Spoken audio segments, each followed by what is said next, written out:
கிருஷ்ணகிரி மாவட்டத்தில் அரசு நலத்திட்ட உதவிகள் வழங்கும் விழாவிற்காக வந்துள்ள முதலமைச்சர் மு.க.ஸ்டாலின் நடந்து சென்று மக்களை சந்தித்து வருகிறார். இதுகுறித்து கூடுதல் தகவல்களுடன் இணைகிறார் நமது செய்தியாளர் குமரேசன். நீங்க முழு விவரங்களையும் பதிவு செய்யலாம். அதாவது தமிழ்நாடு முதலமைச்சர் மு.க.ஸ்டாலின் அவர்கள் தற்போது ஒரே வாரத்தில் இரண்டாவது முறையாக கிருஷ்ணகிரிக்கு வருகை தருகிறார். குறிப்பாக கடந்த 11ஆம் தேதி கிருஷ்ணகிரி மாவட்டத்தில், அதாவது ஒசூரில் உள்ள ஒரு தனியார் ஹோட்டலில் முதலீட்டாளர்கள் மாநாடு நடைபெற்றது. அந்த முதலீட்டாளர்கள் மாநாட்டில் முதலீட்டாளர்களிடமிருந்து பணத்தை ஈர்ப்பதற்காக அவர் அந்த முதலீட்டாளர் மாநாட்டில் பங்கேற்றார். அதனைத் தொடர்ந்து தற்போது இரண்டாவது முறையாக மக்களுக்கு நலத்திட்ட உதவிகள் வழங்குவதற்காக கிருஷ்ணகிரி மாவட்டத்திற்கு வந்திருக்கின்றார். குறிப்பாக சென்னையிலிருந்து இன்று காலை விமானம் மூலமாக ஒசூருக்கு 9:50 வந்து இறங்கிய முதலமைச்சர் அவர்கள் சாலை மார்க்கமாக ஒசூரிலிருந்து வந்து கொண்டிருக்கின்றார். கிட்டத்தட்ட 2 மணி நேரத்துக்கு மேலாக அவர் ஒசூரில் சாலை மார்க்கமாக வரும்பொழுது ஒசூர், சூளகிரி உள்ளிட்ட பகுதிகளில் மக்கள் திரண்டு நின்று உற்சாக வரவேற்பு அளித்தனர்.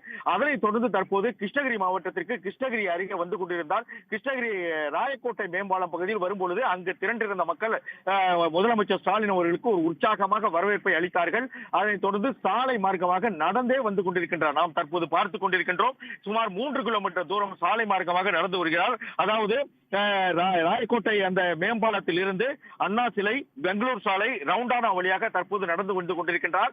3 கிலோமீட்டர் தூரம் அவர் சாலையில் நடந்தே வந்து கொண்டிருக்கிறார். சாலையின் இருபுறமும் மக்கள் திரண்டு நின்று ஒரு உற்சாக வரவேற்பை அளித்துக் கொண்டிருக்கிறார்கள். ஒவ்வொருவரும் ஆர்வமுடன் வந்து தமிழ்நாடு முதலமைச்சர் அவர்களிடம் கை கொடுத்து அந்த வாழ்த்துக்களை தெரிவிக்கும் காட்சியை நாம் பார்த்துக் கொண்டிருக்கின்றோம். தற்போது குழந்தைகள் கூட உற்சாகமாக வந்து முதலமைச்சர் அவர்களுக்கு வாழ்த்துக்களை தெரிவித்துக் கொண்டிருக்கிறார். அந்த காட்சியை தான் நாம் தற்போது பார்த்துக் கொண்டிருக்கின்றோம். சாலை நெடுக மக்கள் உற்சாகத்தோடு முதலமைச்சர் அவர்களை சந்தித்தது மட்டுமல்லாமல் ஒவ்வொருவரும் தாங்கள் கை கொடுத்து அவருக்கு வாழ்த்துக்களை தெரிவிக்க வேண்டும் என்ற வகையில் இருக்கிறார்கள். அது மட்டுமல்லாமல், அதாவது கருப்பு சிவப்பு கொண்ட அந்த பலூன்களை அவர்கள் கையில் வைத்துக் கொண்டும் உற்சாகமாக வரவேற்றுக் கொண்டிருக்கிறார்கள். மேலும் பல்வேறு மக்கள் தங்கள் கைகளில் பதாகைகளை, அதாவது முதலமைச்சர் அவர்களின் புகைப்படம் அடங்கிய பதாகைகள், அதே போல முன்னாள் முதலமைச்சர் கலைஞர் அவர்களின் புகைப்படங்கள், அதே போல துணை முதலமைச்சர் உதயநிதி ஸ்டாலின் அவர் புகைப்படங்களை வைத்துக் கொண்டு முதலமைச்சரை வரவேற்கக்கூடிய அந்த காட்சியை நாம் பார்த்துக் கொண்டிருக்கின்றோம்.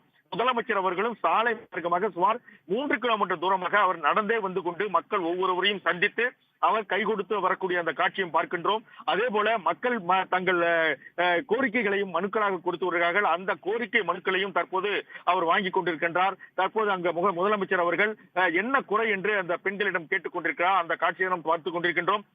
பெண்களை பொறுத்தவரை தங்கள் குறைகளை சொல்லிக் கொண்டிருக்கிறார்கள்.